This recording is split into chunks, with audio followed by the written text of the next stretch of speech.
Assalamualaikum warahmatullahi wabarakatuh. Perkenalkan, nama saya Tia Soleha, NPM 19741070, kelas 5B, program studi D3 Produksi Ternak, Politeknik Negeri Lampung. Oke, saya di sini akan menjelaskan tentang penyuluhan, yaitu sanitasi kandang dan lingkungan ternak sapi di wilayah Waikanan, Kecamatan Pasar Banjit. Nah, video ini yaitu sebagai tugas dari mata kuliah penyuluhan peternakan oleh dosen pengapu yaitu Susanti SPT MSI. Sanitasi, apa itu sanitasi? Pasti masih banyak masyarakat atau warga sekitar yang awam akan nama sanitasi. Nah, sanitasi ini adalah pengupayaan untuk mewujudkan lingkungan yang bersih, sehat bagi manusia maupun hewan, yang dimana kondisi yang bersih ini dilakukan dengan cara memusnahkan bakteri yang bertujuan untuk menjaga kesehatan peternak maupun ternaknya. Selanjutnya yaitu sanitasi kandang dan lingkungan, dan ini sebenarnya tidak jauh-jauh juga dari kebersihan, yang dimana usaha ini untuk membebaskan ternak dari berbagai bibit penyakit maupun parasit lainnya. Biasanya sanitasi ini menggunakan disinfektan atau obat-obatan bahan yang lainnya untuk memusnahkan atau mematikan bakteri-bakteri yang ada di sekitar kandang, lingkungan maupun peralatan yang digunakan. Oke, di sini mungkin banyak yang bertanya ya, kenapa perlu adanya sanitasi kandang, lingkungan serta peralatan lainnya. Nah, kenapa itu perlu diadakan? Karena biasanya lingkungan, kandang dan peralatan yang tidak terawat dan kotor ini nih merupakan media untuk berbagai jenis bakteri dan virus untuk berkembang. Nah, jika virus dan bakteri ini berkembang, ini akan menimbulkan bibit-bibit penyakit yang dimana akan merugikan peternak maupun ternak itu sendiri. Oleh karena itu, sanitasi penting untuk dilakukan. Kapan sanitasi itu dilakukan?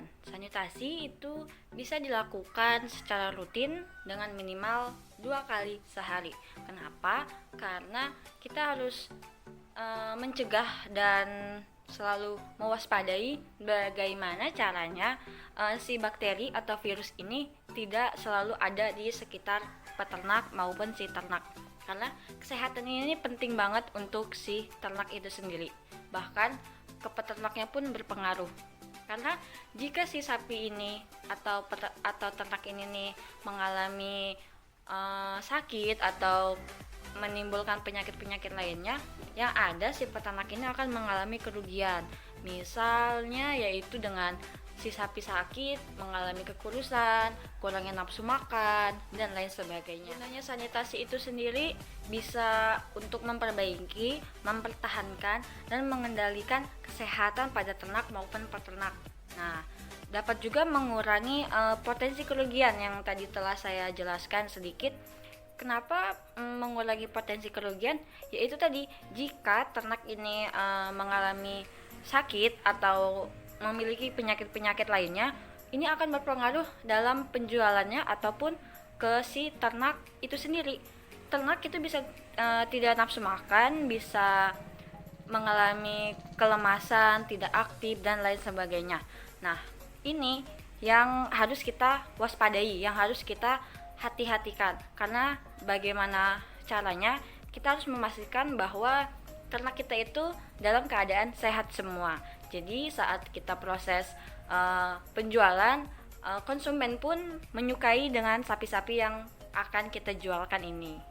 Tujuan dari penyuluhan ini yaitu untuk memberitahu informasi kepada para peternak dan memberi sedikit pengetahuan tentang pentingnya sanitasi kandang, lingkungan serta peralatan lainnya. Kita juga di sini memberitahu faktor-faktor apa saja sih yang mempengaruhi kesehatan ternak. Biasanya faktor-faktor yang mempengaruhi kesehatan ternak ini nih dari faktor kebersihan. Nah, kenapa? Karena yaitu tadi, jika tidak terawat dan kotor tadi, akan banyak sekali bakteri, virus dan lainnya itu yang akan hidup di dalam itu. Nah, jadi maka dari itu kesehatan ini sangat penting. Oke, next kita sekarang ke kandang. Nah, kandang, apa sih fungsi kandang?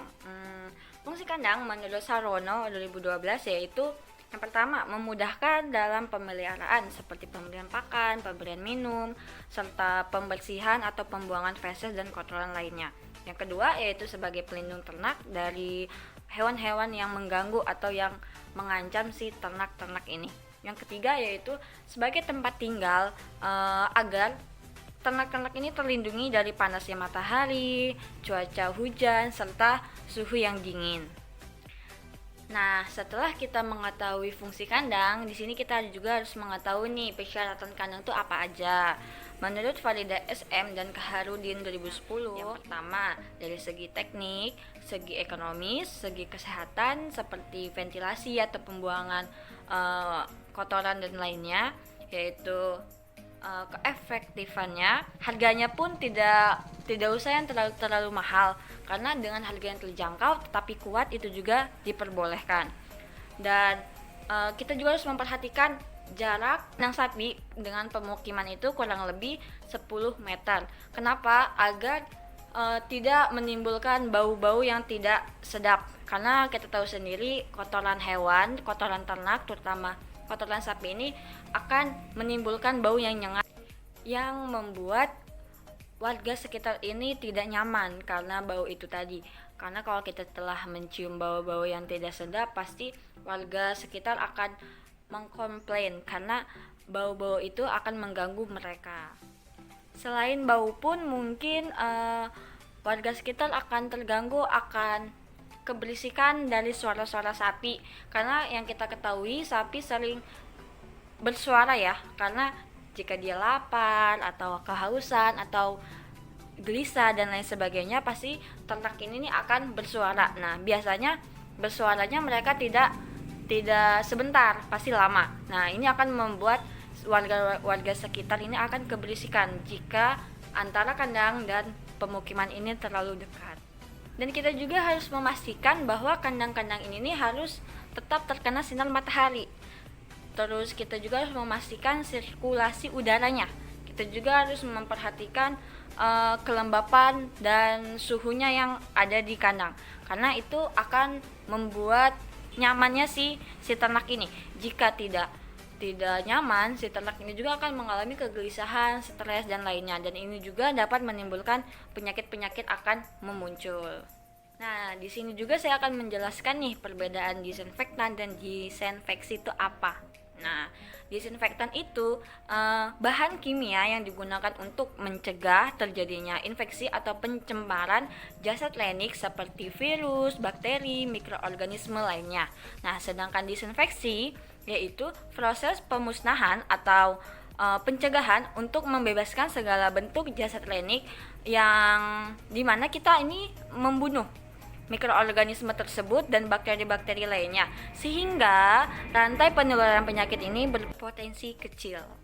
Penyuluhan ini akan dilakukan di wilayah Waikanan, yaitu Kecamatan Pasar Banjit, mengawasi di wilayah ini, karena menurut saya di wilayah ini nih masih banyak peternak yang mengabaikan sanitasi kandang dan lingkungan serta peralatannya. Serta di wilayah ini belum pernah adanya penyuluhan yang serupa mengenai kondisi kandang, kebersihan kandang, serta kesehatan untuk ternak. Jadi saya akan melakukan penyuluhan di daerah ini dengan alasan tersebut. Penyuluhan ini juga akan dilakukan pada bulan Desember tahun 2021 dengan populasi yang ada di wilayah tersebut, yaitu ada 100 kandang. Sekian dari saya. Semoga penyuluhan yang akan saya lakukan ini akan berjalan dengan lancar. Saya akhiri, wabillahi taufiq wal hidayah. Wassalamualaikum warahmatullahi wabarakatuh.